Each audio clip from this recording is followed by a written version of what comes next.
কারো হাত ভেঙে গেছে, কারো মাথা ফেটে গেছে, ক্যামেরা, ফোন সব ওই জিকে গৌসের ছাত্রদল যুব দলের সন্ত্রাসী বাহিনী সব নিয়ে গেছে।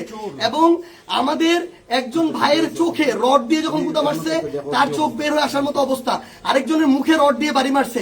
এই ভাইদেরকে এবং উনি আমার জেলা সেক্রেটারি এনসিপির, উনি একজন ভাইকে বাঁচাইতে গিয়ে রড দিয়ে উনার এই কনুই ভেঙে শেষ করে দেওয়া হয়েছে। আপনারা একটু কাছে নিয়ে আসেন, আপনারা যদি দেখেন যে এখানে উনার হাতটার কি অবস্থা হয়েছে, এই জায়গায় মানে এটা ধরার মতো কোনো অবস্থা নাই। এখানে মাথায় এই যে রড দিয়ে প্রত্যেকটা জায়গায় বাড়ি মারছে। আমরা যখন আমাদের এই আহত 7-8 জন ভাইকে নিয়ে সদর হাসপাতালের দিকে যাইতেছিলাম তাদের চিকিৎসার জন্য, তখন সদর হাসপাতালের সামনে ওই 24শে জুলাইয়ের সময় যেমন খুনি বাহিনী যেভাবে আক্রমণ করছিল হাসপাতালের গেটে, ঢাকা মেডিকেলের গেটে, ওইভাবে আমাদেরকে খুনি বাহিনী এইখানে ছাত্রদল যুব দলের সন্ত্রাসী ক্যাডাররা, জিকে গাউসের ক্যাডাররা, তারা আমাদেরকে আক্রমণ করে হাসপাতালে পর্যন্ত ঢুকতে দেয় নাই। এখন আমি যখন আমার ভাইদের নিয়ে যাচ্ছিলাম, তারা আমার হাতে পর্যন্ত রড দিয়ে বাড়ি মারছে, ইট মারা শুরু করে, এরপরে রড থেকে শুরু করে যত ধরনের তাদের লাঠি, সোটা, এগুলো তারা মারা শুরু করে।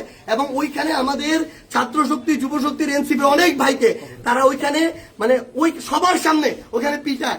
এবং আমরা এখানে পুলিশ দেখলাম, আমাদের সামনে থাকা তো দূরের কথা, আমাদের সাথে থাকা তো দূরের কথা, এত বড় হামলার পরে তারা পিছনে দাঁড়ায় দাঁড়ায় নাটক দেখতেছে। এই ছিল অবস্থা।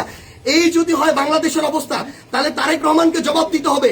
এটা কি তারেক রহমানের সন্ত্রাসী বাহিনী, যেই বাহিনী মানুষের উপরে এইভাবে শুধুমাত্র দ্বিমত করার কারণে, সমালোচনা করার কারণে এভাবে আক্রমণ করতেছে? সালাউদ্দিন আহমেদকে জবাব দিতে হবে। তারা কি এই জিকে গাউসদেরকে এই সন্ত্রাসী কার্যক্রমের টিকাদারি দিয়ে রাখছে কিনা, এর বিচার না হওয়া পর্যন্ত আমরা হবিগঞ্জে আসি। যদি পারে আমাদেরকে মেরে ফেলবে, এখান থেকে প্রয়োজনে আমাদের লাশ যাবে, কিন্তু এর বিচার, এর জবাব তারেক রহমানকে দিতে হবে।